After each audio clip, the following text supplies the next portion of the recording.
Good afternoon to all of you. I am Anirudh from StackRoute. It is my pleasure to welcome all of you to this webinar on 9 to 5 of Industry Revolution 4.0, 9 technologies transforming IR4 and the 5 actions. Please make a note of my number on the screen as well as the number which is shared in the chat window for any technical difficulties during the webinar. Along with me is Shivkami in support, Dr. Yogesh Bhatt, Executive Vice President and Business Head of StackRoute, Dr. Vishnu Priya, Head of Products and Solutions, StackRoute, and the presenters of the webinar, R Prasad, Jayanth, Ravikiran, and Sudeep. Kindly keep your microphones on mute. Please keep sharing your questions in the chat window. We will take up the questions in the end of the presentation. Look forward to seeing active participation in the poll questions as they pop up. Now I would like to welcome Dr. Yogesh Bhatt, a veteran in the field of education and research. He brings with him 22 years of experience in corporate training. He has many product launches to his credit in the areas of information technology, data science, and management. Thanks for joining us, Dr. Bhatt. To welcome our experts, over to you.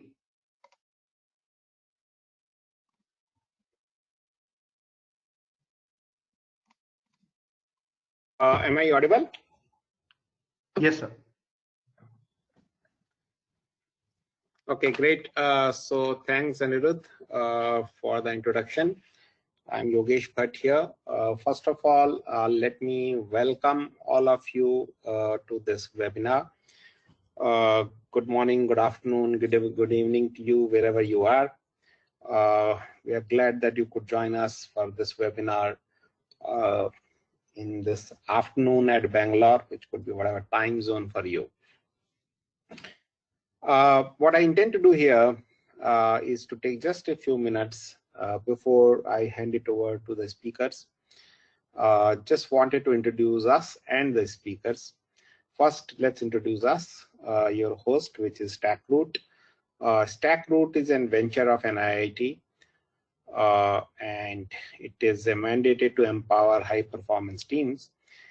This started, StackRoute started in 2015 with a view to disrupt the training, which NIT itself was the leader in. And we have done that in this last 5 years. You can see the key milestones. We have trained thousands of students through 4 different offerings which we started. The first one being immersive, which is more on full stack side, then the remote program again on full stack, then program for architects, engineering managers, and of course there's one assessment which we call a StackRoute Full Stack Developer Quotient. Yeah, please move on. So as of date, we offer a wide range of services. We work with lots of clients on these services. These services cover talent development right from the fresh hires right up to leadership. I'll just talk about the programs we do for the topics which is of interest today. While of course we do programs around full stack development, which is where we started, right through cybersecurity, IoT, cloud, blockchain, data science, RPA, AI, ML. We do custom programs around digital transformation and IR 4.0 with a specific focus on smart manufacturing, where we contextualize the program in a specific client's manufacturing system, taking the data of the manufacturing executing system, be it from remote asset monitoring, be it from sensors, be it from IoT, and show how that can be used for predictive maintenance, for predictive production forecasting, or in the service side for the field service sentiment analysis, things like that. So it is a highly contextualized programs which we do in the IR side, IR 4.0 side. We also do data science programs which are fine-tuned for manufacturing systems. For example, how do we apply analytics, machine learning, big data in a manufacturing setup? Or how do we look at say Azure's IoT as a platform for manufacturing analytics or smart manufacturing. So things like that we've been doing for some time now. Yeah, let's move on. With those words, I would want to welcome our experts today. We have a very impressive setup of experts today, and I really look forward to hear from them. I'll introduce them for you. First, let me welcome Mr. Nagendra Prasad, who's a senior consultant with us here at StackRoute. Nagendra Prasad is a very old colleague of mine. I have always benefited from interactions with him. I'm sure you will like the interactions today. He has a vast experience across companies such as Infosys, Satyam, IBM. He has authored a book on business analytics published by Wiley. He's an advisory board member for a couple of companies in the digital transformation space. Next, let me welcome Jayanth. Jayanth is he's currently the leader of R&D India team at Schneider Electric. He's a director of software there. Again, he brings in more than 2 decades of experience. It's very interesting that he is currently focusing on Industry 4.0 products and device integration at Schneider. So welcome, Jayanth. Thanks a lot that you are joining us for this session today. We look forward to hear from you. Let me introduce the next speaker. Next speaker is Ravikiran Annaswamy. Again, I have known Ravi for quite some time. He is a founder and CEO of a company called Numocity Technologies. They've been doing very good and interesting work around electric mobility. As you all know, world is moving towards electric mobility, and they are doing very interesting work in this space to enable that. He is also a very well accomplished professional with contributions in various forms, such as he's part of the global team of IEEE 5G, and he's responsible for vision and strategy for future application and services in that space. Welcome, Ravi. Look forward to hear from you. Let me now move on to the last speaker, Sudeep. Sudeep, again, I know for many years now. He's a senior consultant at StackRoute. Sudeep has a very long experience working as a principal architect in Philips Healthcare, where he architected and delivered the platform that enables data scientists to build predictive models. So he brings in a vast experience from healthcare perspective. Before I hand it over to the speakers, let me just share a few words on what we might expect to hear from them. First, of course, what are the digital transformation initiatives? What are the IR 4.0 initiatives, and how do they work? Of course, they can only work with the synergy of multiple technologies, such as automation and various other digital transformation technologies. So that's the part one. Part two, then, and which will be more interesting to hear, would be how these technologies can create business opportunities by fulfilling newer customer requirements, how they are used in that sense. And third interesting thing we would like to hear is what action can be taken to really harness the potential of IR 4.0 and use it for competitive advantage. With those words, let me hand it over to Nagendra Prasad, or RNP as we call him. RNP, over to you. Thank you very much. Thank you, Dr. Yogesh.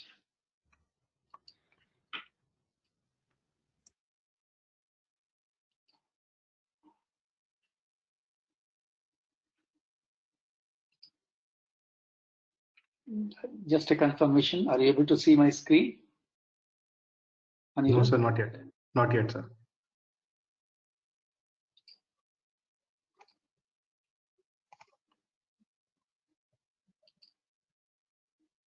Yes, sir. Okay, thanks.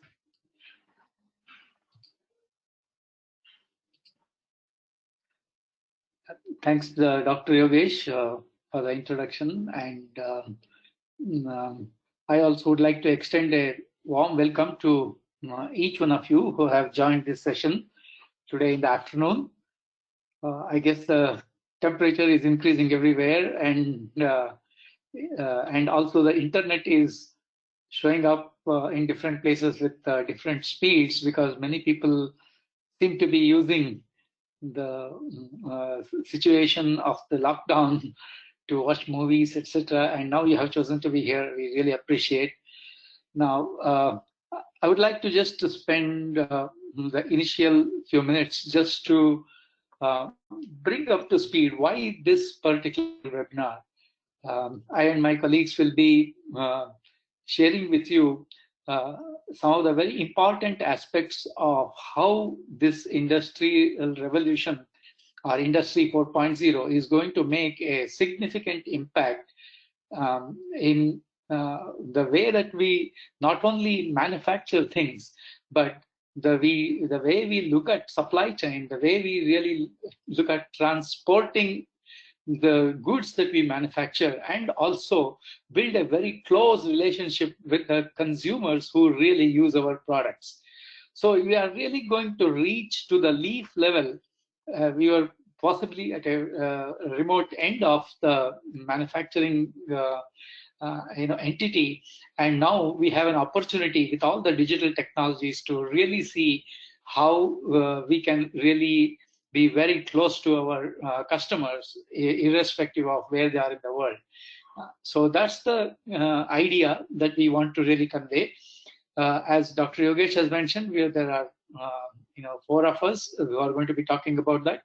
I'll first introduce the 9 key digital technologies and also group them so that we can really understand how the synergy of these technologies is going to make a very big difference in the manufacturing world, as well as the associated things with the manufacturing. So why this session is relevant today? Let's start with this. There was a very interesting visual which I came across. I have preserved this for quite some time, and you will also be able to see this. This is there in one of the BRICS reports, which is the the common nations that we really see looking at the activities of the IT and all the technology sectors. Now, the interesting thing that was able to see was that there was a lot of increase in the activity in India and China in terms of manufacturing. So, and while many other countries were catching up, I think we could really show a significant growth. Now, there was another interesting graph as well, which talked about the kind of skills that was required in the industry. There are 3 kinds of things that you can really look at this. On the left extreme side, you will see there are some skills which are declining in demand. There are some skills which are somewhat stable, and there are some skills which are becoming very high and big in terms of demand. Now, if you compare the activity of the thing and some of the skills that are where the demand is reducing, you will really see that the last graph, which shows physical abilities and technical skill, like a person who has to depend on his hands and mind to work on a particular machine, those skills, the requirement of the people in those things are decreasing. While if you see the left extreme, cognitive ability skill is really skyrocketing. That means these machines that the people ever used to produce things, they are becoming smarter. They are becoming very intelligent. There were very interestingly the 4 phases of a product revolution. I just want to state that we all know what a product is. The second phase of a product becoming a better product is by a connected product. Today, even if you just use a mobile phone, you are not just using the mobile phone. You will have a Bluetooth speaker. You will have several associated things, and this gadget gets connected seamlessly with many other things. So, which is the second generation of the product. The third is a smart product, where there is some intelligence built into that locally. So if something happens, like the battery goes bad, or the electrical fluctuation happens, then the system is able to detect by itself and really suggest what corrective action can be taken. So, which is a third generation of a smart project. The last one is a product ecosystem in which several products can work collaboratively among themselves. For example, many of you have already heard about the home automation, in which the refrigerator, if the things are consumed, it automatically alerts the supplier to come and replenish those things, and your fridge is always full with whatever you want. So that level of things are possible today, and it is no longer a dream. And all this is because of certain technologies, which when work together, it makes a very big difference. So let's look at the key drivers of the Industry 4.0. Of course, as we talked about, there is increasing manufacturing activity, decreasing traditional skill demand, and of course, there is increasing digital demand. And all the word that we have, I'm sure each one of you will be very familiar with the digital transformation and the automation that's going on, like the Uberization, whatever you want to call. And this is leading to what you can call it as a game-changing business models. The way manufacturers are working today are entirely different from the way they used to work 10 years back. And that is creating new global opportunities, irrespective of whether you are have multiple distributed factories or whether your supply chain is a huge network across the globe. Everything is possible, and those global opportunities are the ones that have made. So hence it is important for us to focus on this topic, and that's why StackRoute is bringing this webinar to you. Now, a little bit about the digital transformation, particularly in the industrial context. I'm not going to start with Industrial Revolution 1, 2, 3, etc., because every paper, everything that you will ever come across on Industry 4.0 will definitely talk about that. So we will move forward, and I know that all of you are very familiar with that. So beyond electrification and electronic, machine control, we are now really looking at the experience of integrating different technologies, including people, technology, business processes, and services, using algorithms, and many of the routine decisions that we make will be handed over to the algorithms, which are self-learning. As and when we get more instances of the data, the algorithms becomes more and more intelligent, and it can help in terms of normal routine decision making. So ultimately, we are going to reach a situation when there will be connected industry. So when we look at the manufacturing in the digital era, intelligent automation is definitely one of the first thing that comes to your mind.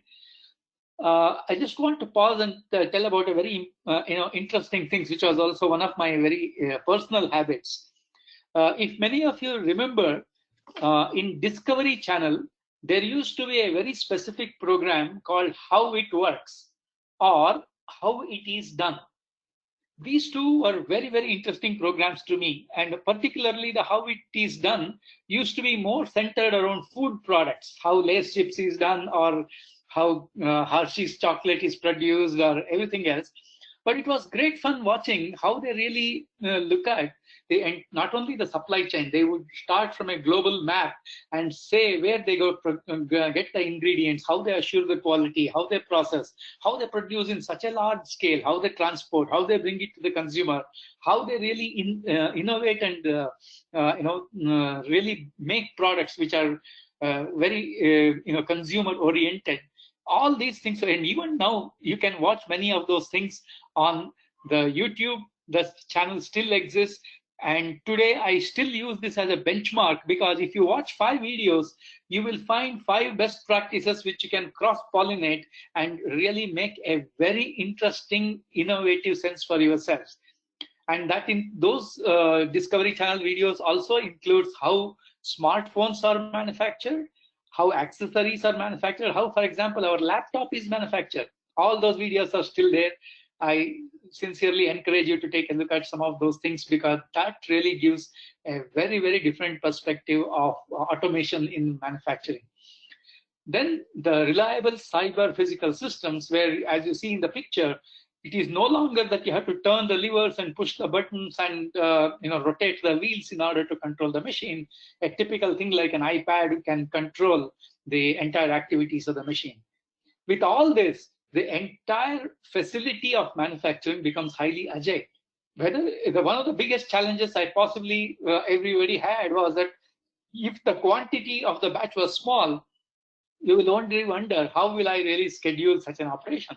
But here, none of those things are a challenge, and all those problems are getting overcome, by the industrial revolution. Then highly innovative products are coming, innovative materials are coming, and at an optimized cost. So it is not that it is going to be extremely expensive to produce this. In fact, it's the other way.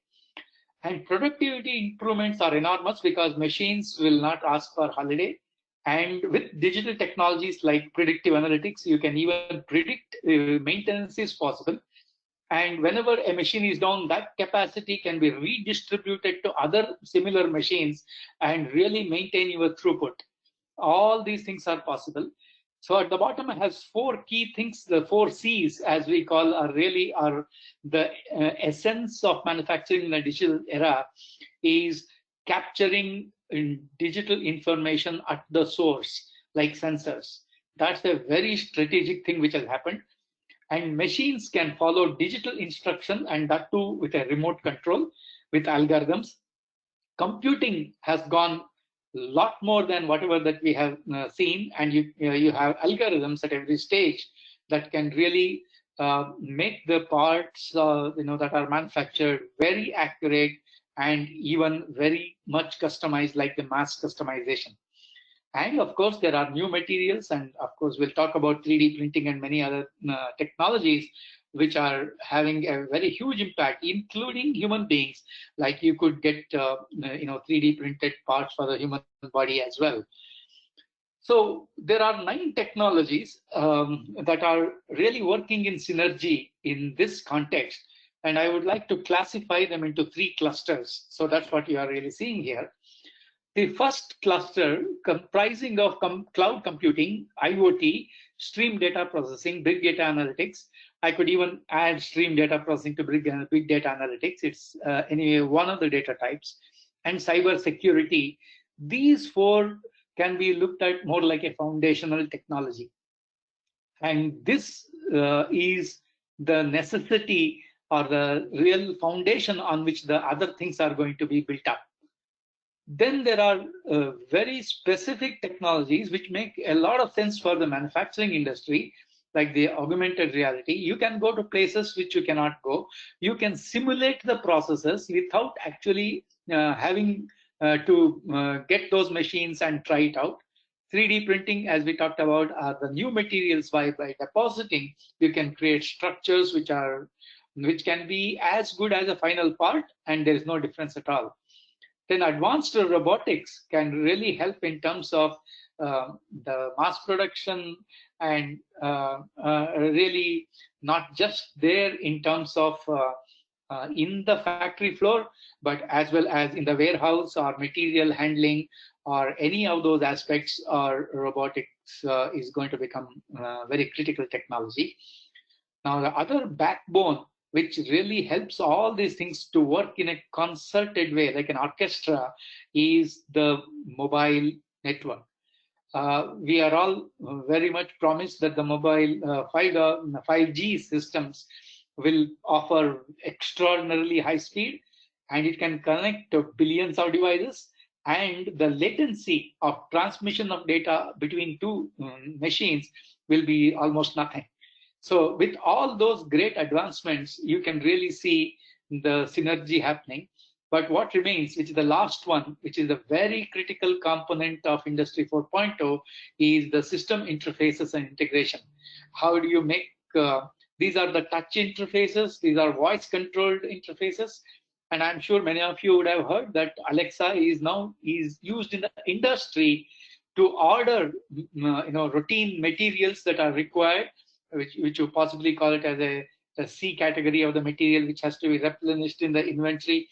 There is no need for human being. Alexa systems can get the feed, and then they will in turn transmit the voice messages to the suppliers to replenish the floor inventory.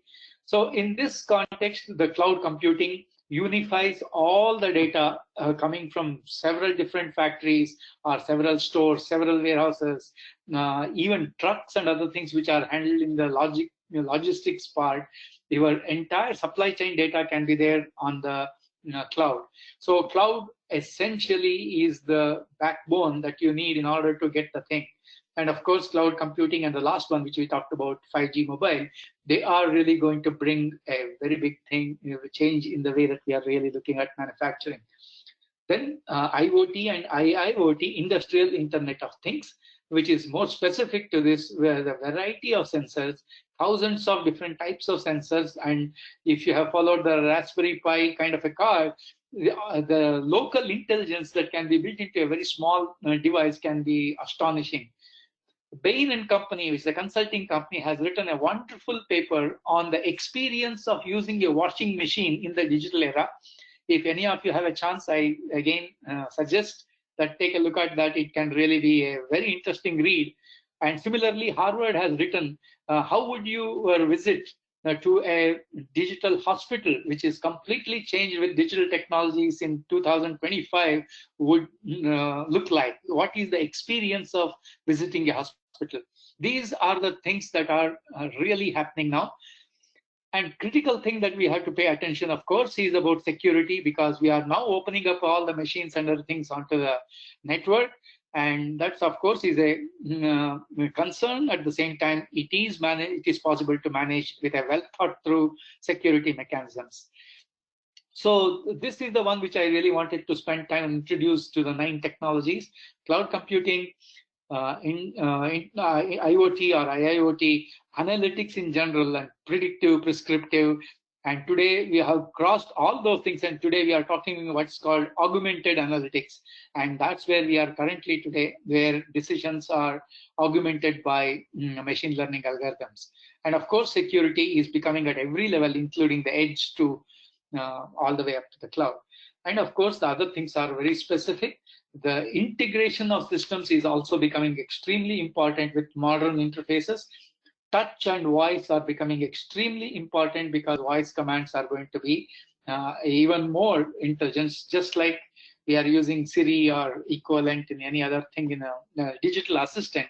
Voice control is also going to become a very important technology in the integration. And of course, we already have touch.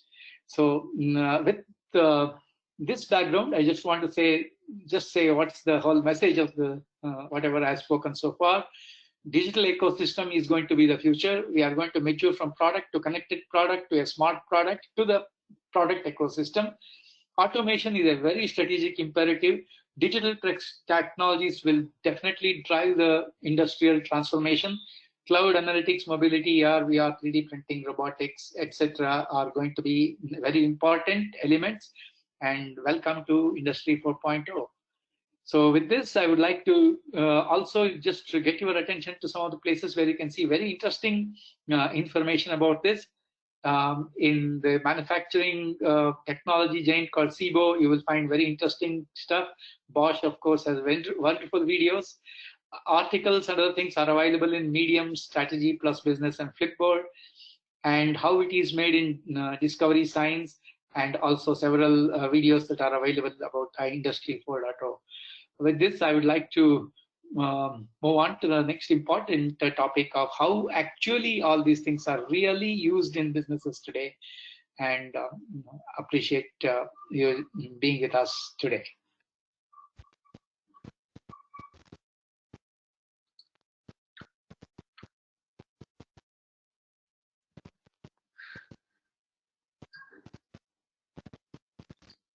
Hey, good afternoon, everyone. Can you just confirm if you can see my slide? Yes, sir. We can see as well as hear you. Okay, wonderful. So first of all, thank you, Yogesh, for welcoming us. Thank you, RNP, for that lovely introduction of digital transformation, as well as speaking about the 9 key technologies that are enabling Industry 4.0. Okay, so today I'm going to use the next 10, 15, 20 minutes to talk about two things. One is, just to revisit what Industry 4.0 is. What does it mean to the manufacturing world? Okay, and a simple ecosystem of how this the Industry 4.0 ecosystem may shape in the future. Then we will talk about how some of these technologies within Industry 4.0, most of them partially are adopted in the process industry and then in healthcare. Why process industry and healthcare? These are the two that I'm most familiar with. So not to say that it's not happening in fintech or pharma or any other industries. I think it's happening everywhere. So these are some practical examples where those technologies are actually adopted.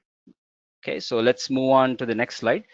So what is Industry 4.0? I think there's, several definitions, several interpretations. This one probably strikes the best. It's basically a combination of your physical, digital, and biological worlds. And then it impacts all disciplines, it impacts all industries and every single economy. Okay, and when these technologies that combine physical and digital and human world are well connected and connected to billions of people to the web, and then they actually drastically improve the efficiency of business and organizations. So this is an overall definition, but what does it really mean to all of us? That is what I've listed below, and some of the outcomes of Industry 4.0 in the actual manufacturing world.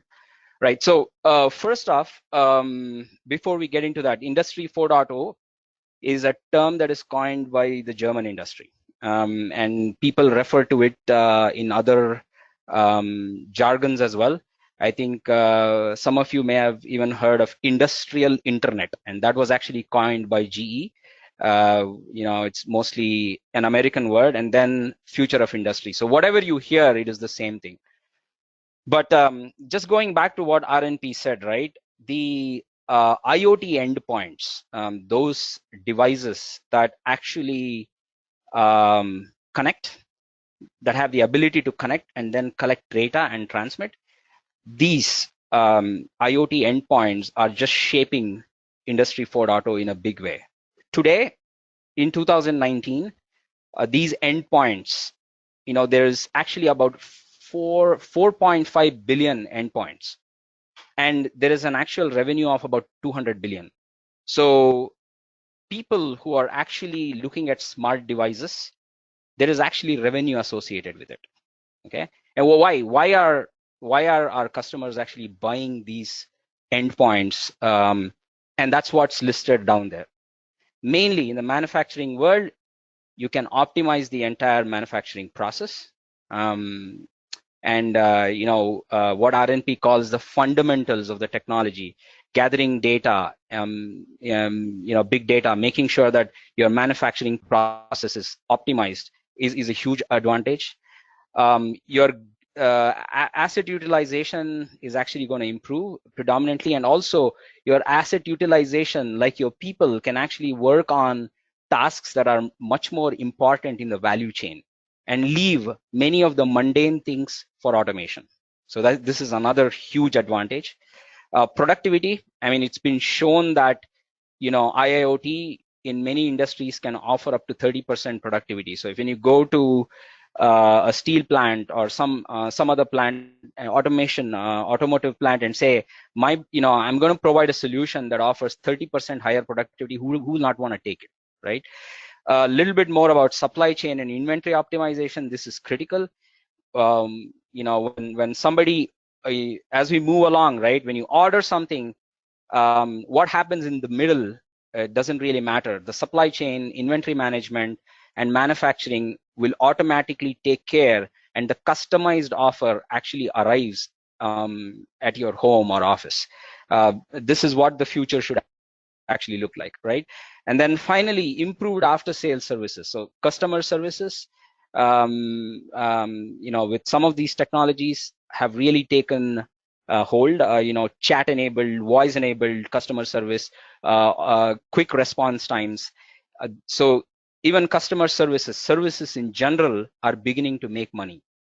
So the idea of this slide is, yes, Industry 4.0 as a whole is still in the process of evolving, but the technologies that are favoring Industry 4.0 have already taken shape.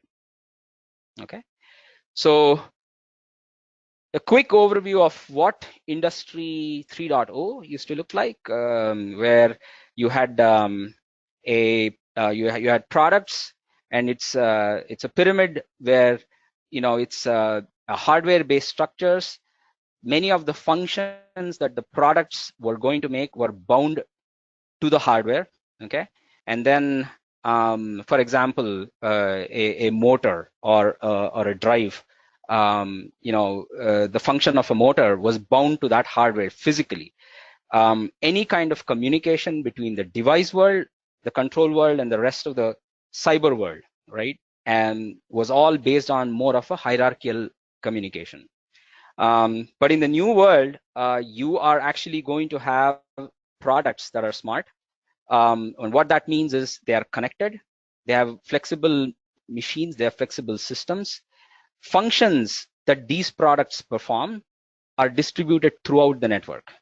Okay, so communication happens seamlessly. Your product is part of an ecosystem, and that is the big difference. So when you actually zoom into what this Industry 4.0 ecosystem looks like, here is one of the simpler way of actually representing what Industry 4.0 is.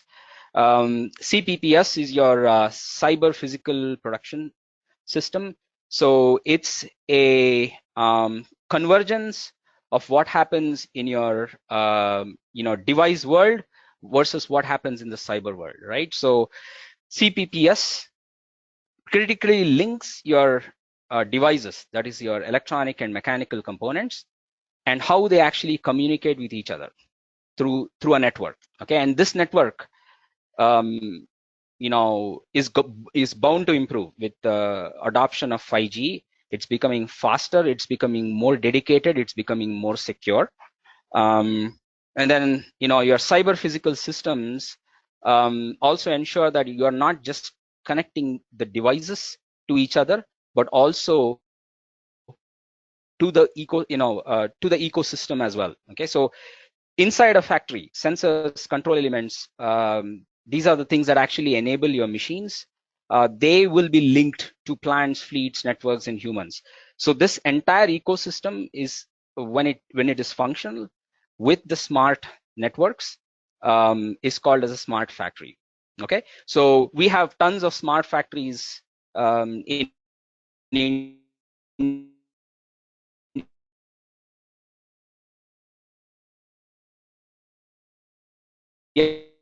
and across the world.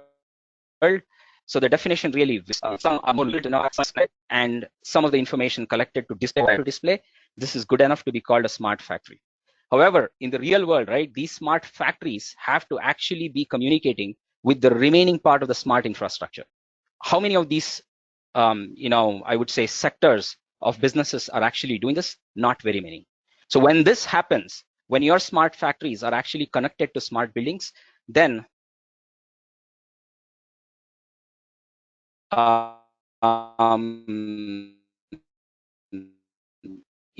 automatically that whole environment changes everything. Since in an environment, your smart manufacturing could potentially mean that I basically have nobody in the factory.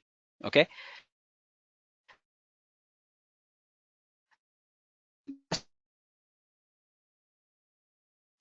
that means Internet things and people around it.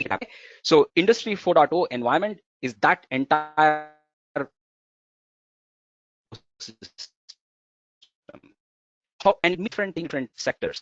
In the next couple of slides, right, we're going to look at some part of the industrial world and some part of the health world, what does it actually mean to them when an entire wholesome Industry 4.0 ecosystem is implemented?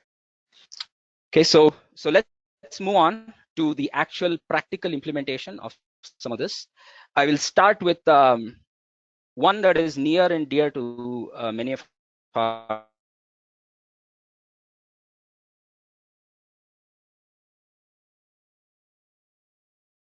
call. Also, something like this is an application, it's augmented reality, and it's one of the favorite products of some of our sectors, including our mining sector, our oil and gas industry, where you just point and click at a device or a plant for that matter, and you can do many things, including remote maintenance.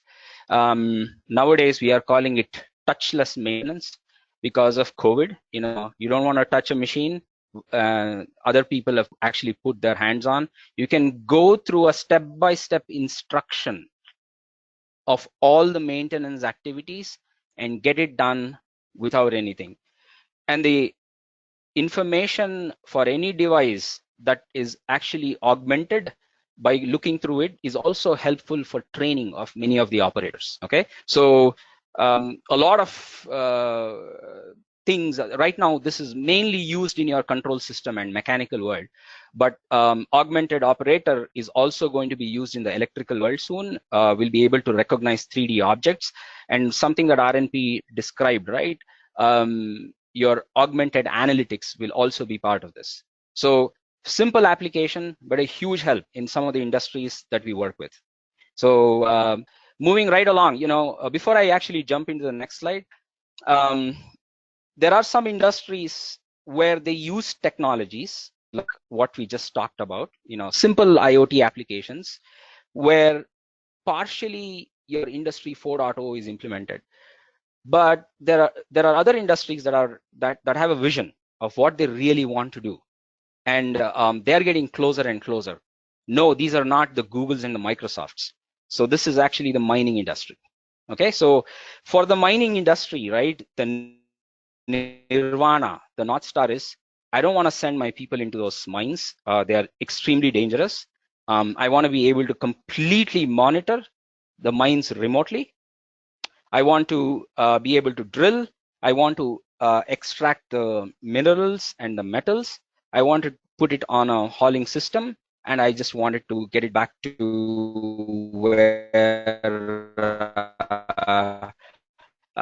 you can actually extract metal from the industry. Everything done seamlessly. Okay, so this is Industry 4.0 for this mining industry. So one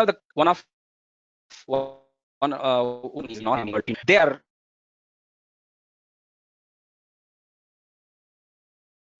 the other you know, people that will they have large control centers and offices in the western city of Australia called Perth, and all of their mining happens in the middle of Australia. You know that Australia is a huge desert. There are a few cities just around the corners, but the central portion is a big massive chunk of people, desert when actually nobody lives. So starting from haulage, right, the trucks and trains, they are completely autonomous. There are no drivers. Okay, so you would actually send none of your hauling trucks and trains to these mines. That's the first thing that happens. Then they've come up, well, not all of this is theirs, but they have drill extractors that are completely autonomous. So they actually drill. Explosion drilling for some of these minerals like iron ore is extremely dangerous.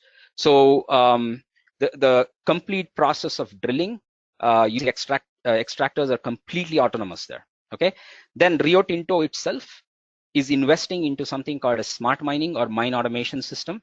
And this is where your data analytics come into picture. But take a look at some of the visualization tools that they have built. One is just a 3D visualization tool, okay, where you can actually get a bird's eye view of the entire mine. And if you actually look at the top right corner, there is nobody there. There's really nobody. All of the autonomous vehicles and then you can actually clearly look at how the mining operations are happening. Okay, then once they have extracted what they want to extract, you put them back into your haulage system. And then you make it back into a smelter where you actually try and see if you can extract the metals out of it. So even in the smelter, right, they have a VR to first ensure that you are recreating all of the incidents. This is where most of their accidents actually happen. Okay. So of course, in the smelter, you still need people today. You still need people minimally for some of the underground mines. But they have additional things like drones, ROVs, and robotic processes where they have pretty much automated the entire system. Okay, so who would have thought, right? A mining industry coming very, very close to remote mining, and look at all the bullet points, whatever RNP talked about in terms of the 9 technologies, these guys use it. Okay, so we'll take a little bit of a turn and talk about healthcare. So in the healthcare world, right, there are 3 basic things that everything is measured on. One is cost of healthcare. There is increasing cost of healthcare everywhere in the world.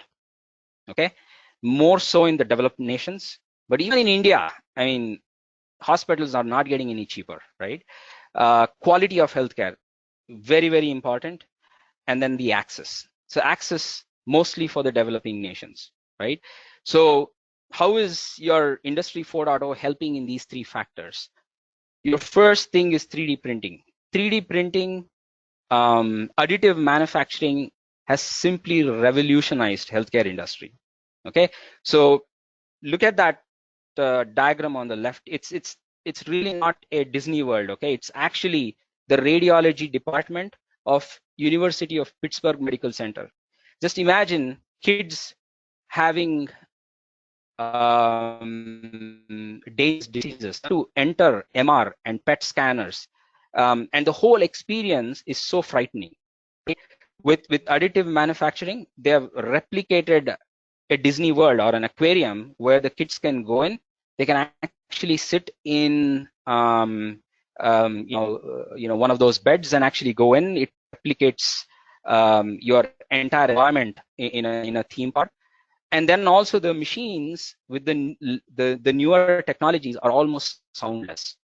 So a very, very important way of making this cost effective is to first do the 3D models, then replicate it here. So 3D modeling was used in PMC for creating some of these things. And another example is prosthetic leg. So this is where 3D printing is used really, really well. Okay, so and then finally, okay, we'll come back from Australia and UPMC and back to India. So in India, the healthcare industry has an inverted pyramid problem. So what is that? So an inverted pyramid is basically, in a village, you have something called as primary healthcare centers, ASHA workers. So the villagers actually go there, and then they are supposed to get treatment. And then if they can't treat, they actually go to the next district level hospitals, and then finally to the tertiary care. But in India, we are facing a huge problem. Our primary healthcare centers, for the most part, are not well equipped. Many of their equipments actually come from donations. Okay, so the most that any PHC can treat is maybe some tips on maternity and so on. So they actually push people to district hospitals. Okay, so the district hospitals are crowded, extremely crowded, and the doctors, there's no availability of doctors in district hospitals in tier 3, tier 2 cities, right? So ultimately, everybody comes and sits in hospitals in tertiary care, and they may not even come because it's very expensive and they are very, very far away. So the access and cost is a huge factor for India. Okay, so how do we actually invert the pyramid? Where most of the patients are treated at the source and not at the tertiary care. Okay, so there is a lot of things happening in the last 8 to 10 years. The one on the left side is a virtual tumor board. So this is again, it is a combination of big data analytics where doctors within a hospital, this is Tata Medical Center control room, where across India, across the villages, if there is a tumor or anything, they don't want to bring everybody to Mumbai. Okay, they want to treat patients based on where they are, and you know, this is just an example of the tumor board and how they are discussing with other doctors in other facilities. But the same thing applies, right, to teleradiology.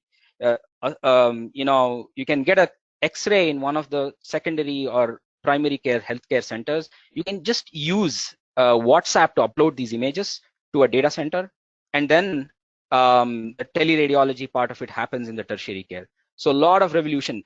Even during the COVID era, some of our friends from Philips and GE Healthcare are using neural visualization techniques. So where the COVID doctors actually are able to monitor patients within the wards and actually limit the number of minutes that they actually spend with the patients. Okay, so such systems are being reused. And on the right corner, right, teleradiology and AI. One of the biggest inventions that in India is happening is tuberculosis. Very hard to detect, you know, through chest X-rays, and how you actually are able to identify the tuberculosis bacteria. So with the help of AI, machine learning algorithms that have been built, a doctor or a radiologist can actually look at, you know, 100 cases where they are actually scouting for tuberculosis. Now they can actually pinpoint on 3 or 4 stat cases that could potentially be positive tuberculosis, and say the rest of it is something different. So it is actually helping out pretty well. And the one in the center is actually an interesting example. It's a hospital called Vatsalya, mainly in South India. And what they are doing is they are bringing doctors to secondary tier cities and towns. So they're using affordable healthcare devices. They're using some of the digital technologies that are affordable, but their main business motto is, I want to bring doctors back into tier 2 and tier. And this is where a gamut of your digital services are being used.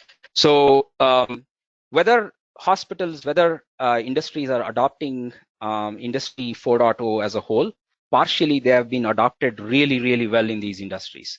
So I'm going to stop here and just say that you know, some of the key ingredients for Industry 4.0 is data intelligence. That's the biggest difference between 3.0 and 4.0. And you've seen that a collaborative strength of data science and domain expertise is the one that actually helps. Okay, so if you're working in healthcare industry, technology will eventually become an enabler, all of those cool technologies that come. But if you marry that with the domain expertise, that is when you will have the strength of Industry 4.0 effectively implemented. Okay, and then finally, right, as we move towards Industry 4.0, where ecosystems are all being connected, you know, there is a bright future for Industry 4.0 and how we actually visualize things. Okay, so this is all I had. Thank you very much. And I'm going to pass it on to my esteemed colleague, Ravikiran.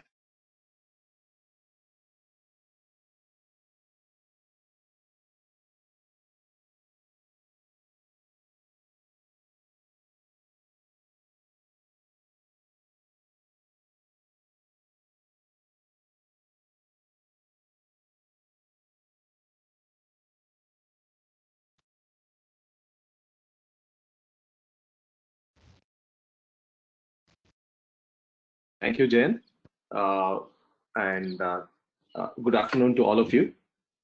I want to take over from a point where Jayanth left in his slide, where he said the whole of industrial revolution, or IR 4.0, is about connectivity.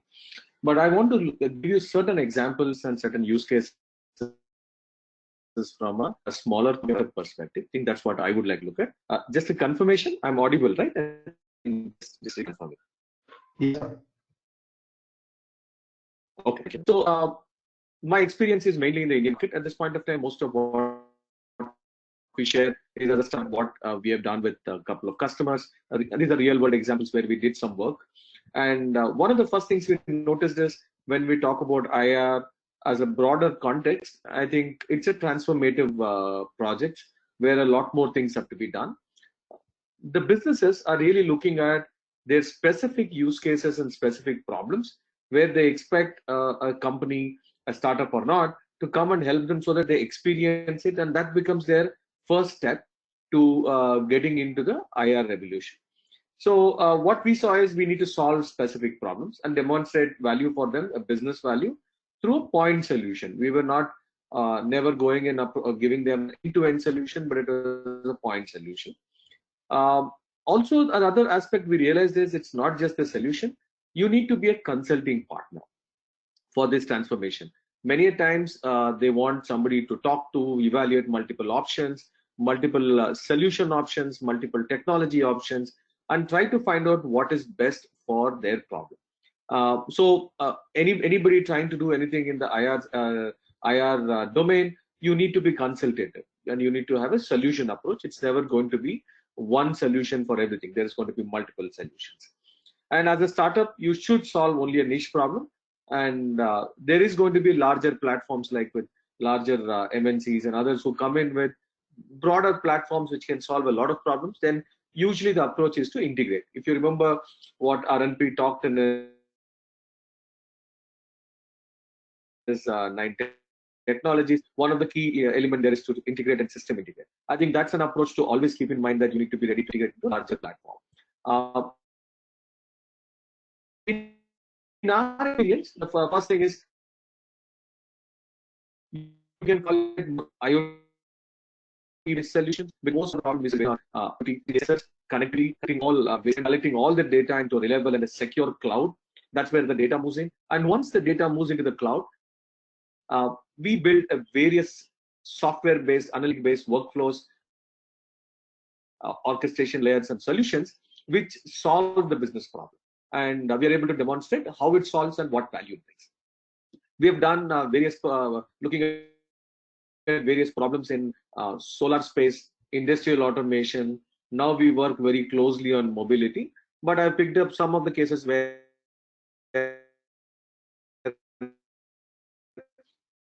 we found it quite interesting and challenging to solve those problems. So this is with a large industrial house in India. Who let's say vehicles, cars, and vehicles.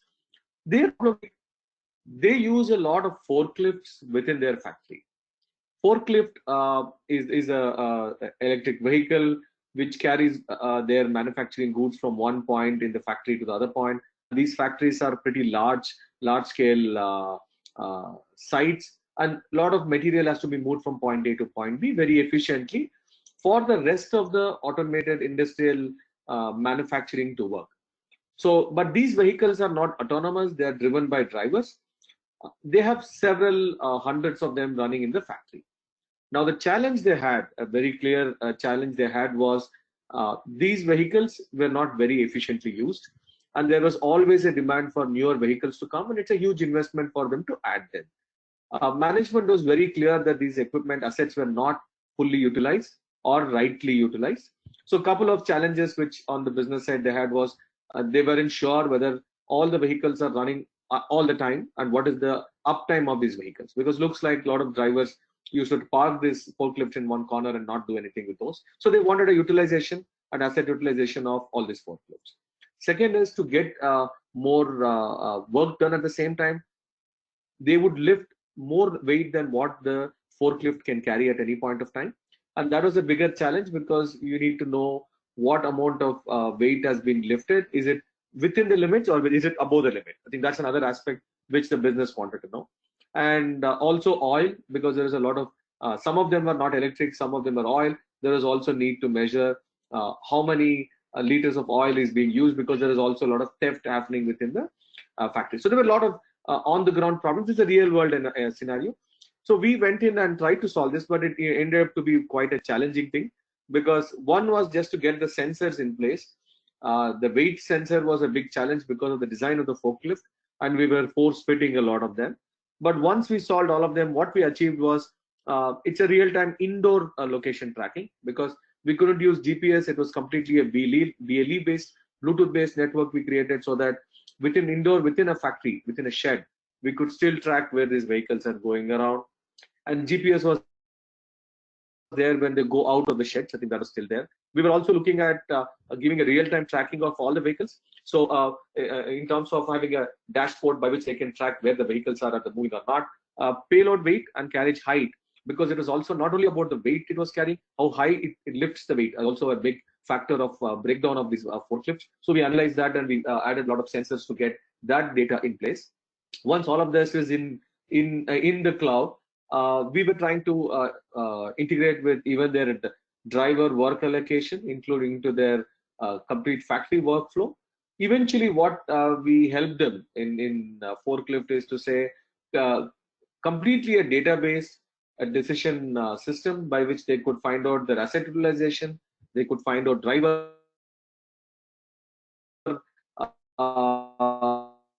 efficiencies, they could find out which model of forklift are working which way, and eventually all of that lead to a better optimal utilization of their existing assets. This is one example into a real world. We went in with specific sensors, specific technologies, everything cloud-based, a lot of mobile dashboards, everything was created. But more important was the algorithms which ran in the background, which brought in quite a bit of insights for the business to take decisions. And they were able to take decisions in terms of should they buy more, or should they even not use the older forklifts, because there are a lot of insights which was brought out of this set of data coming in. This is one example for you from a proper industrial automation which is linking into their existing ERP systems and existing scheduling systems. Another customer, another interesting solution which a problem we worked upon. This was something which we went in where a lot of players had gone in and given very complicated solutions. Just to explain to you what we are looking at here is, there are a lot of vehicles being manufactured out of the factory, and they are almost done vehicles, and they have to be parked in public parking lots before it is remodeled into a variant of a car, painted and then delivered out. But because the capacity is several thousand cars coming out every day, they were all parked at different places, and it used to take a lot of time every day for them to go and discover these cars. Sounds a very simple problem, but on the ground it was quite complicated to solve. We worked on making it extremely simple using just BLE beacons, gateways around their factory, by which we were able to integrate into their supply chain. That is, when within the factory into their ERP and supply chain, and we knew who's ordering what kind of cars, where it is getting tagged, and where it is getting parked in the whole factory location. And using various data we were getting in, this was getting completely integrated into that system, so that at any point, once the vehicle is completely done, very clear instructions were given in terms of where it should be parked, and next day where it has to be taken back into the factory for other fitting. It was very easy to locate using Bluetooth in this case, and the geolocations to find out where they are. And the workflow was created for the factory and the drivers to get the vehicle back into the factory at the right time and the right way. So it was a little satisfying for us, because there was a big solutions tried out in that factory using various connectivity solutions, LoRa, mesh networks, various things were created, but we went with a very, very simplistic approach, and that was what was appreciated by the factory, because they realized that it could be done in a very simpler way rather than complicating technologies. So that's the other learning. That's the reason I picked this use case, because one of the learning we have is, as technologies, sometimes we get overwhelmed with what all can be done, and we try to add all the technologies to make it foolproof and very sophisticated, but sometimes it is not cost efficient and does not solve the problem to the extent what the businesses need.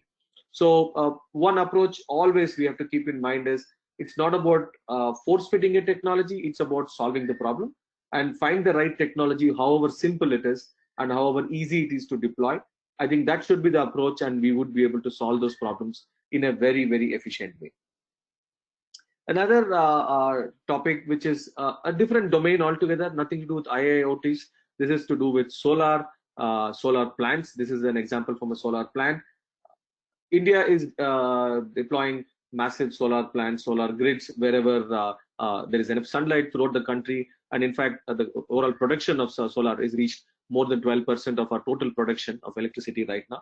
Keeping that in mind, when such megawatt level plants are coming up, there are many, many business challenges they get into in terms of as simple as which area of the solar grid needs to be cleaned, because solar panels need cleaning, to a level to say, is it leveled in properly with respect to the solar sunlight to get the right efficiencies in the solar panels, elevation, the angle, and also to an extent that what are the faulty ones, to linking it to their warranty levels, because the most of the contracts in this solar grids are about uptime and the efficiency of the solar plant, because you need to keep high efficiencies to get your return of investment, because you invest in it, and the grid pays you based on how much energy you give it back to the grid. So there are several problems here. So we went about solving it for some of the major grids by making sensors which can sense at either a string level, not at a panel level, gets very expensive as a solution, though it was demonstrated. We went at a string level, inverter level, and getting all this data in a way that it can be aggregated and then pushed to the cloud. There are SCADA systems already in these networks, so we were adding value on top of the SCADA systems, not replacing the SCADA systems. There is also a challenge of connectivity, because many of these plants are not in urban areas or areas where there is a very clear telecom network availability. You have very remote places, and how do we get all this data into the cloud in a very regular interval was a big challenge. There were technologies of LoRa was being tried out, and we did stick to certain aggregation of data in a plant and ensuring that the data moves to the cloud. Once in the cloud, there was a lot of value add brought into the plant. We were able to isolate and find out areas where there is more dust getting collected, so the cleaning scheduling was done so that people can go and clean there explicitly from the O&M point of view. Where the elevations and the power generation was lower than what is expected from the other parts of the plant, those inputs were given so that those areas where those strings where the row of solar panels could be aligned properly to get better efficiencies. There was also work done to figure out where which panels might fail. We had a lot of algorithms, ML algorithms on the cloud, which would look at the series data coming in from all the panels or the strings and predict which area would have a faulty panel or will have a failure very soon. More of a predictive analytics for a predictive maintenance. So that gave businesses a lot of ammunition when they really want to ensure that the uptime is kept to the maximum, more than 99% of the time. So these were deployed in such a way that it's very easy for them to consume. A lot of workflows were created to create simple alerts, because the people on the ground, on the site, were not with all the sophisticated laptops or with mobile phones. So even simple SMS alerts, notifications, many different things were integrated to ensure that on-field people get the right information, right insights, so that they can take an action. So that's why whatever we do, we always call it as actionable intelligence platform, because we realize that anything we do with IoT data, connectivity, and big data and analytics, if it is not actionable insight, actionable intelligence, there is no business value immediately created. So you need to move beyond just dashboarding and getting graphs. You need to figure out what business problem are you solving and how are you going to solve it for each one of them. Each one is very different, and we need to work to find out what creates value. We have very similar solutions running also in the mobility space. I'm not discussing that, but I just wanted to give you these three. Also in the electric mobility space, it's a very similar scenario where all the components are getting connected.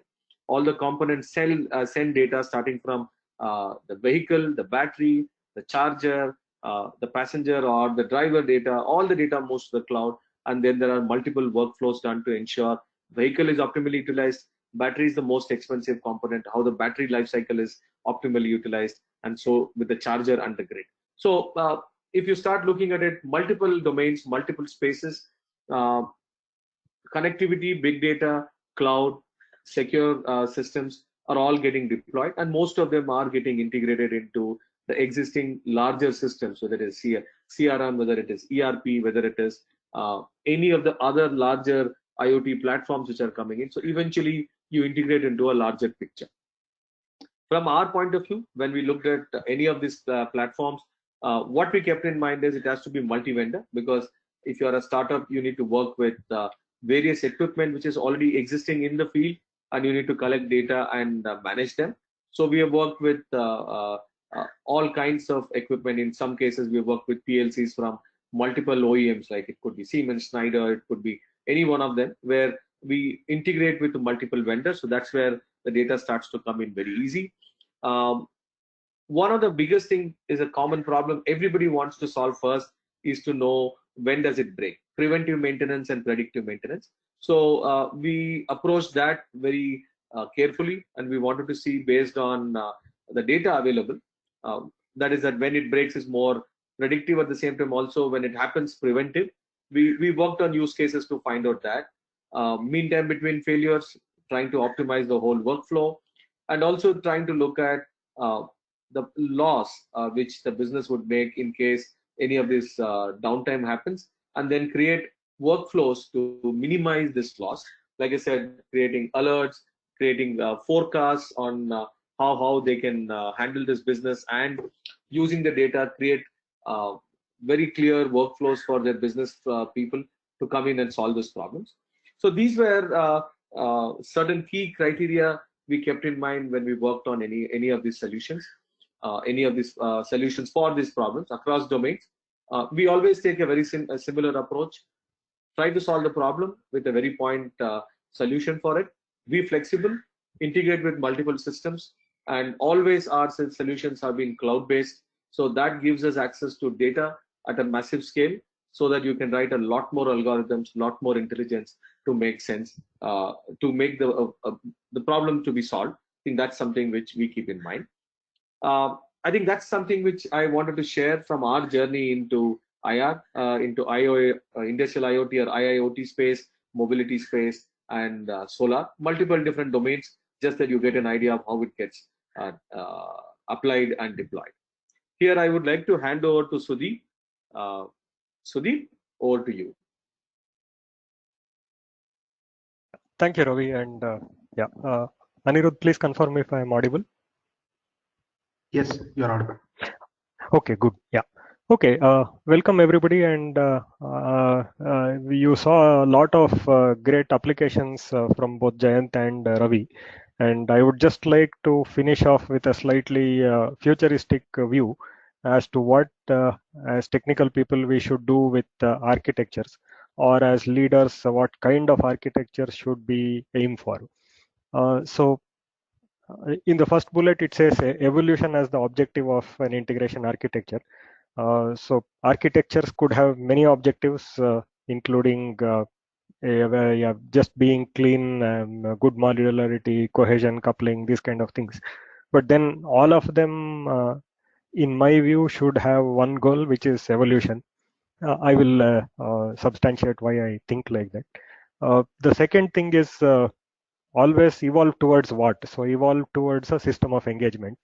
That's the second thing I'll be touching upon. We'll go to the next slide, Anirudh. Yeah, so over here I have a very simple story, which I'll use for illustrating the 2 points which I mentioned. On top from left to right, so you see a few use cases in a industrial situation. So on top left, you see keep track of inventory. So having spares, having machinery, keeping the machinery up and running, predictive maintenance on that, all of that comes on the left side, keeping track of inventory. So you make sure that your factory is up and running, and any failures in equipment does not cause the whole shop floor to close, at least not close for a long time. The second vertical over there on top, it says automate the supply chain. which means, like Ravi was saying, you get a lot of data of inventory, of consumables, and so on. When, for example, you're running out of some part or running out of oil or something, you can automatically order it from SAP system of the vendor. So it's also possible these days, but at that level, at least I have not seen that automation is done. Because there are a lot of factors to judge whether we should order something or not, including whether the lockdown will get extended, for example. So a very trivial automation will only handle whether the part is running out, so we have to order more of it. But it will not take care of many other situations which happen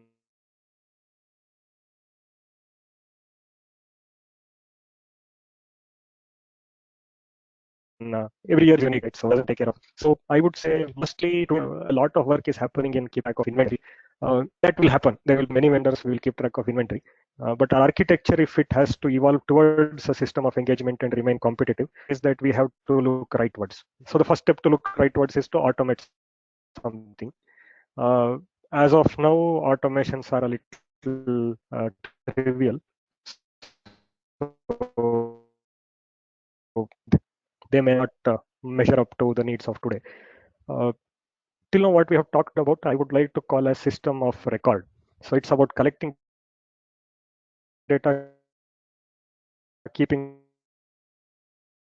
data, using data, and consistency, and also there is actually a lot of value out of all of this. Again, from an architecture point of view, all these problems can be solved without any architectural or strategic thinking as well. Let's go more towards the going on. So it says track real-time customer demand. It varies from industry to industry. In the consumer and consumables, it's very dynamic. So it might be that during this festival season, I will require one model of, let's say, a mixie or something, and then during Janmashtami or Deepavali, I will require another model of that because of different purchasing patterns, economy shifting, how was the monsoon, all of that stuff. So sales usually currently has to give a forecast well in advance for stocking. But actually tracking real-time customer demand and reflecting that in a factory flow, like for example with additive manufacturing or 3D printing, that becomes very powerful. Then this constant friction between sales and manufacturing will probably be solved. And the rightmost thing it says the transport objective. So actually when you talk of car, so cars inventory is how many cars are produced. Automating supply chain is automating the procurement of tires and parts. Tracking real-time customer demand is like if somebody wants a very custom car. And the transport objective is very, very personal actually. So I just need to get from one point to another. As of now, I don't care about the car color and stuff like that. There is another set of priorities itself which I have, and that is a very personal need. So you can see these 4 stages, and you can notice that on the left side, so on the lower half of the slide, I have these predictable delivery and things like that. So predictable delivery is a very useful customer value, because if I order a car or book a car, and if I'm not at all sure when it will come, it's a very harrowing experience. I don't feel in control. So at least if they say that you will get it after a week and I really get it after a week, it's a big thing towards customer satisfaction. And as you go ahead, so when the stock gets low, we have to order it automatically, and a red car with pink fenders is a very personal choice. Even more personal is today, right now, I just need to get from one place to another and I need a car. So can we go to the next slide, Anirudh? Yeah.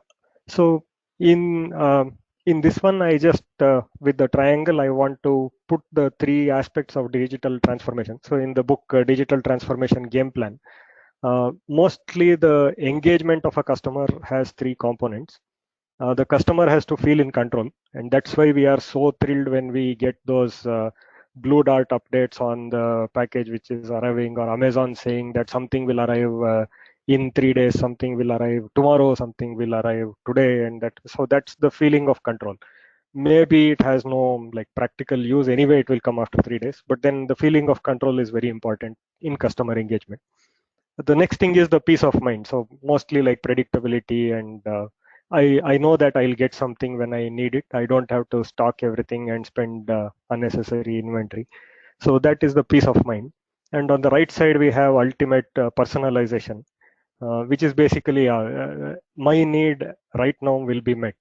I don't have to forecast my needs or book way in advance or something. When I need it, I will have it, and it will be exactly like what I need. So that is the personalization. This is kind of a journey in digital transformation, and when you reach more rightwards, you have more engaged customers and less competition. And how do we go towards that right? Let's go to the next slide. Okay, so if you think of normal software delivery and integration now, then keeping track of inventory probably is a V1 delivery of our software. Automating supply chain, maybe we can change the software to put some threshold. So if the stock gets low, usually they don't automate, like I said, due to reasons, many things are beyond our control, but at least it can send out an alert or put a PO for approval, something like that. It can, to that extent, it can automate. So you would change the software to do some notification that way. Real-time customer demand in today's world seems a little bit diverse. So maybe you will add a Salesforce app and keep either a manual or the RPA to sync up the Salesforce data with the factory data and do some back and forth syncing. And the transport objective seems like a completely another universe itself, that I need to get from one place to another. What does it have to do with car manufacturing, right? So if you take an industrial scenario, the rightmost part needs a lot of integration. And today it feels like it's kind of another planet. Here I want to relate the other shape of the triangle, where on the left side in a system of record, we just, not just, but it's a huge investment which is completely necessary to maintain data and react on it. But the data can remain in silos. People can quickly put together 2-3 pieces of data and make a decision.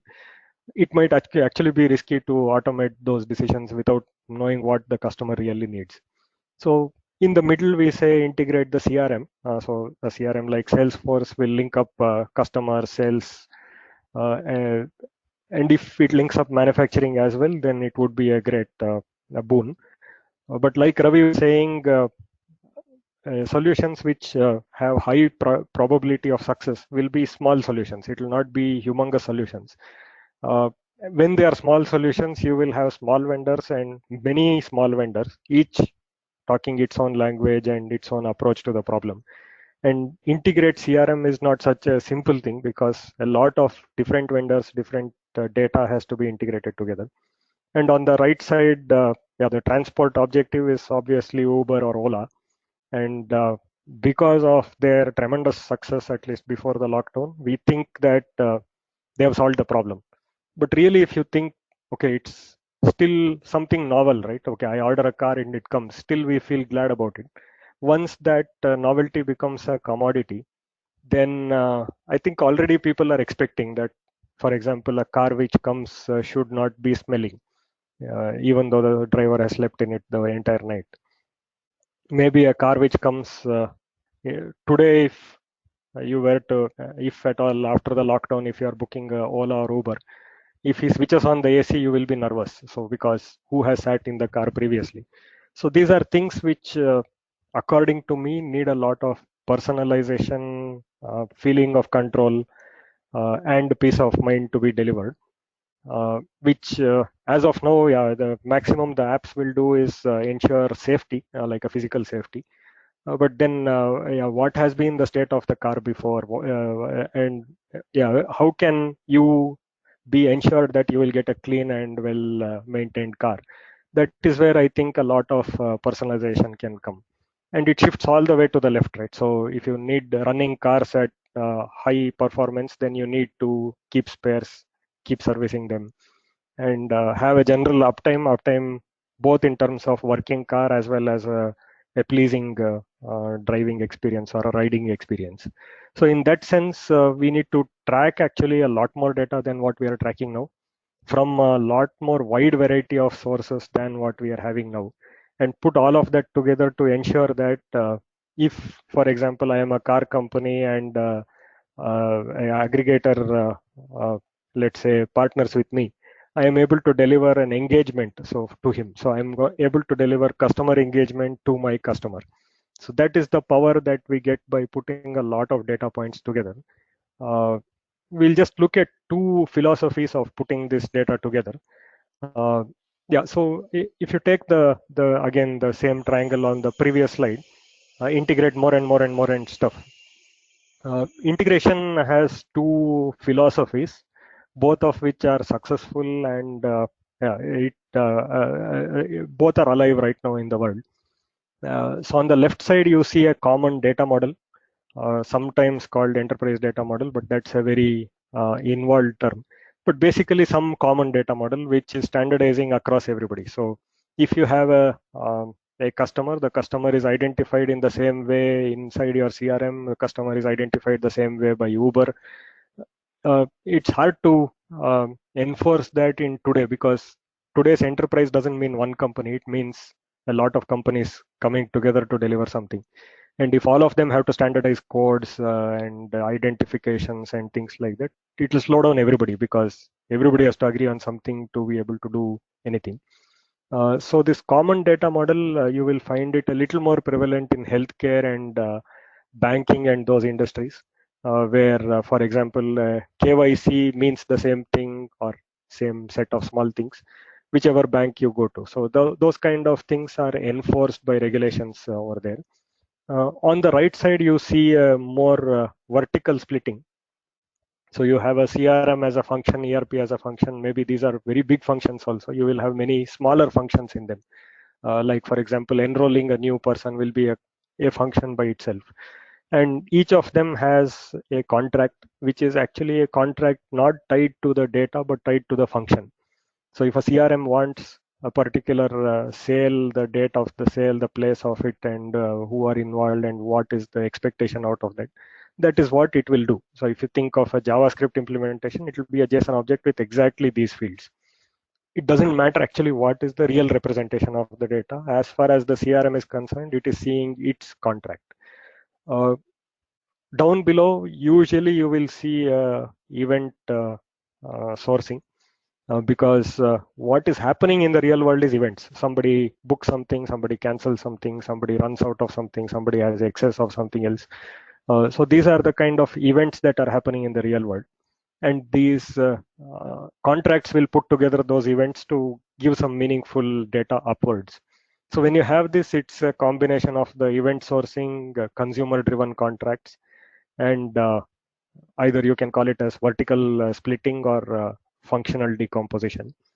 So it's a very different world, and you can think of this as roughly one of the deployments of this is microservice.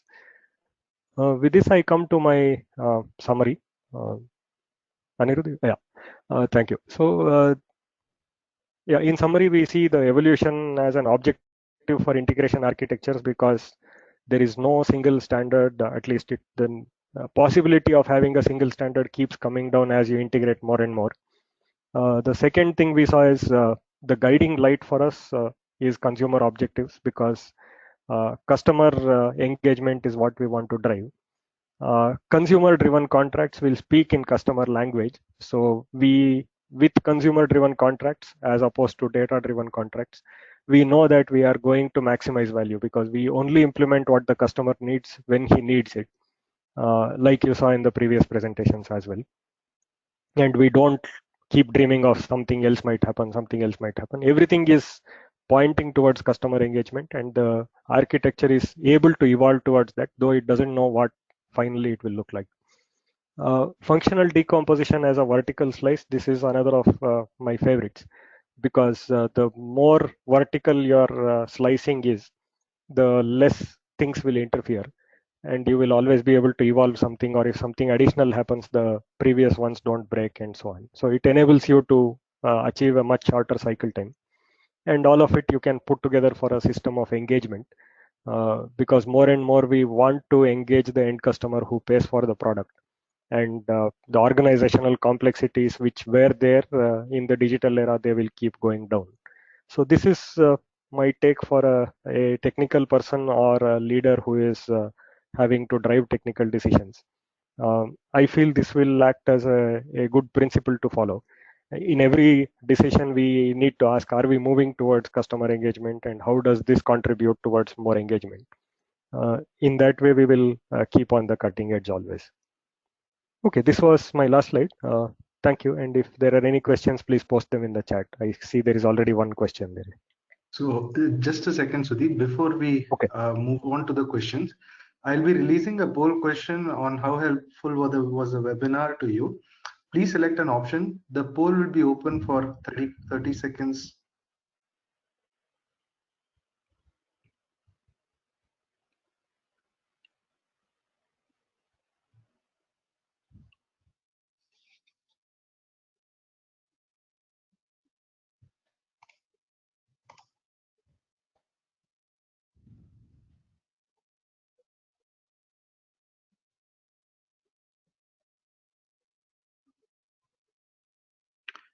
Thank you. I'll be closing the poll in around 10 seconds.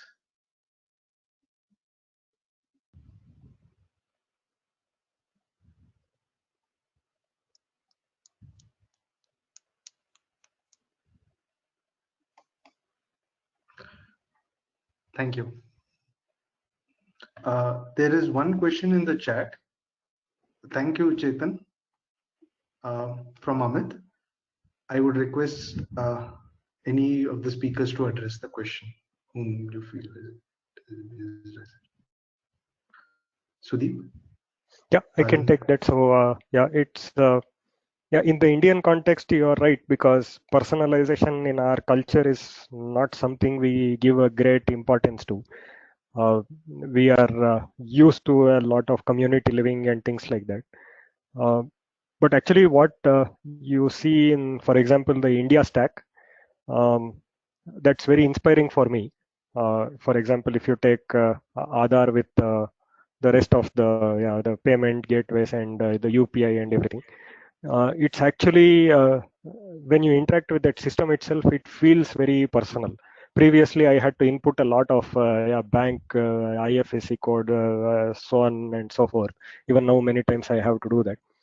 But then the way it has put the person giving the money and the person receiving the money bang in the center, that's very inspiring for me as an example of customer engagement. It has basically, though we don't think of it like in manufacturing terms, but as an industry of finance, it has definitely revolutionized everything. And many countries, including the US, do not have such a system.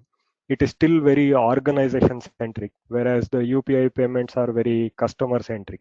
So this is one example I could think of. I am not sure, there might be more examples also. But like I said, whenever we put the customer in the center, we usually need IR 4.0 to automate a lot of processes and comply also with regulations. Thank you, Sudeep. I would request if Ravikiran sir or Jayanth sir would want to add something. Ravi here. So let me just add one line. Please don't look at IR4 as a big story like you saw in my slides. It is definitely happening in India. Most of, whether it's a factory, whether it is automotive industry, whether it's mobility, everywhere there is automation, there is data, there is connectivity, there is analytics being used. If you look at the principles of IR 4.0, all of them are being used in one way or the other. So maybe nobody's using those terms called I'm deploying an IR or I'm implementing an IR transformation here, but to a good extent it is happening. And it will take some time for us to automate everything what we do. Being a large country with a lot of different systems, it will take some time. But rest be assured that it is happening. This is something which is already happening. And there is a lot more to do in our country. Thank you, sir. I see Ishwarya has raised the hand. If you would want, I can unmute you so you can ask the question. I've unmuted you. You can just unmute yourself and ask the question. One more question before we go to Ishwarya. Hitesh had asked how digital twin is helpful for manufacturing sector.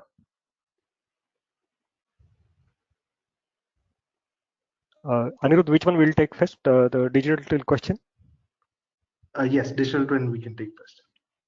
Okay. Okay. Very quickly from my side, my take on digital twin is immediately to reflect the state of some equipment on the field. So once again, from a healthcare perspective, if you take healthcare equipment on the field, having a digital twin of that equipment makes it easy to see how the parts are aging in that equipment and when things are likely to fail. A lot of equipment like X-ray machines, when they fail, they just stop working. They don't cause any harm. But still, it's you don't want to go to the hospital and be told that you have to come another day. That is a very bad experience. So that's what everybody is trying to avoid.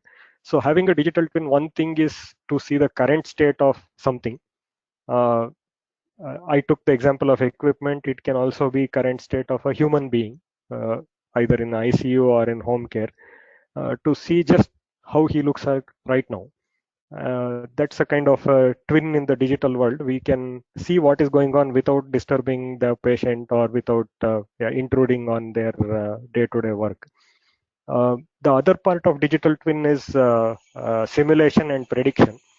So for example, in the electric mobility world, if we know a battery discharge profile, then we know how an electric vehicle can consume it during its running.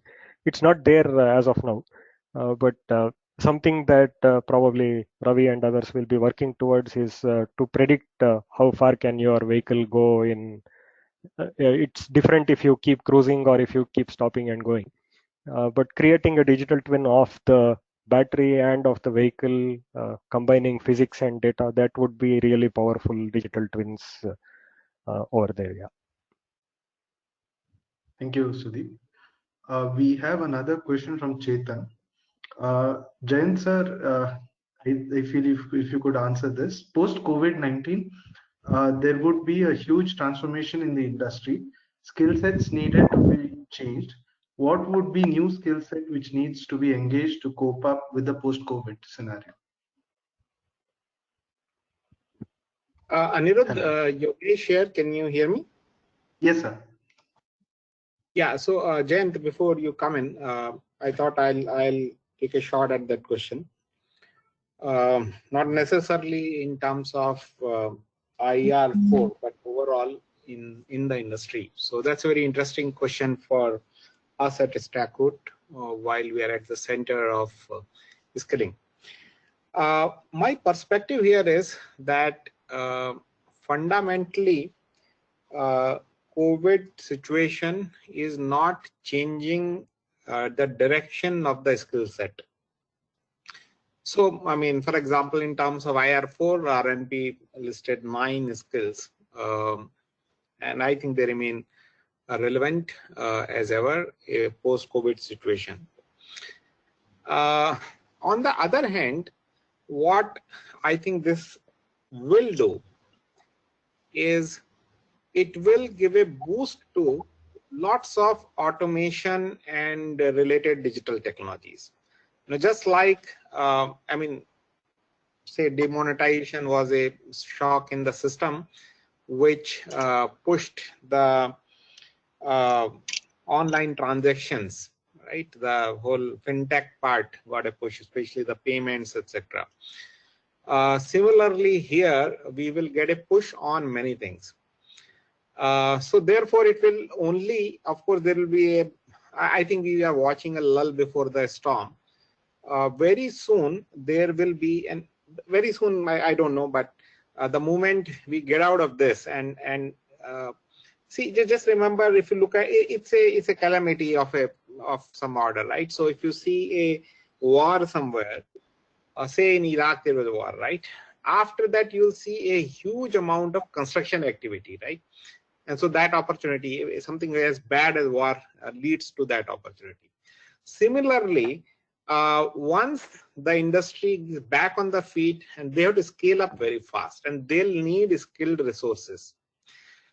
Therefore, it will give a very accelerated kind of growth we'll see in terms of the key skills, but it will not be for all skills.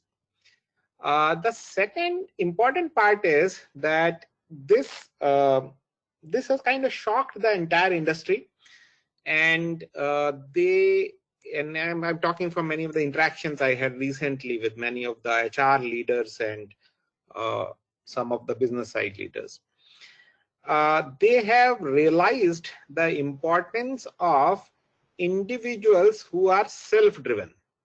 So what happens in an office situation, you can have a manager who's like beating down the next level, and work gets done, right? And of course, we had moved out of that to some extent with the agile methods coming in and small teams, etc. But that method is still continued in some way. Now, this has given a push that suddenly, if you can't be together, how will you work, right? And so companies have realized the immense value which is self-driven, multi-skilled individual can bring. And therefore, a multi-skilled individual who will know not just one technology, but will maybe the PI skill, as we call it, right? And having one or two or three specializations with a generalist flavor, some sort of horizontal, that and ability to work rather than being an order taker, ability to do solution given a problem. So those skills, which are softer skills on top of the technical skills, will start mattering a lot. That's what I believe we will see from a skill perspective. But yeah, over to you to answer now, to add to what I said. If you Thanks, Yogesh. Can you hear me? Yes, yes. Thank you. Okay. Okay.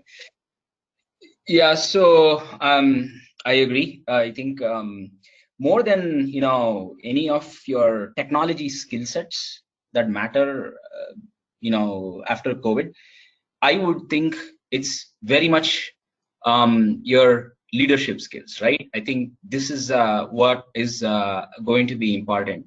Your critical thinking abilities as a leader. Also, right, the adoption of some of these digital skills and technologies. I said, I was talking about augmented and virtual reality, touchless. Maybe they will see a temporary boost, but at the end of the day, COVID, those things I think are more of a hype. So it might give a little bit of boost. But I don't think it will stand for a long time. So most importantly, I think agility, flexibility in work, critical thinking, these are some of the important leadership skills that you will have to use in order to adopt. The only other thing I would like to add is it's really not a skill, but you remember the last slide I told you about inverted pyramid in India, right?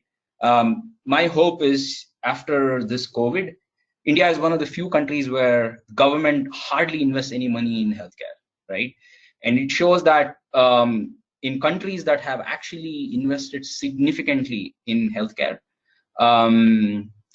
even the Western Europe world, you can see a fundamental huge difference between the cases in France, Italy, Spain, and Germany. Okay, same number of cases pretty much in Germany, but the healthcare system is phenomenal. Scandinavian countries too. We don't want to look at that, right? We just want to see if there is more investment happening in medical field, in medical technologies that will enable the growth of some of these cool technologies that I talked about. So I think that is my hope. Thank you, sir. Any further questions from anyone? You can raise your hand. I can unmute you.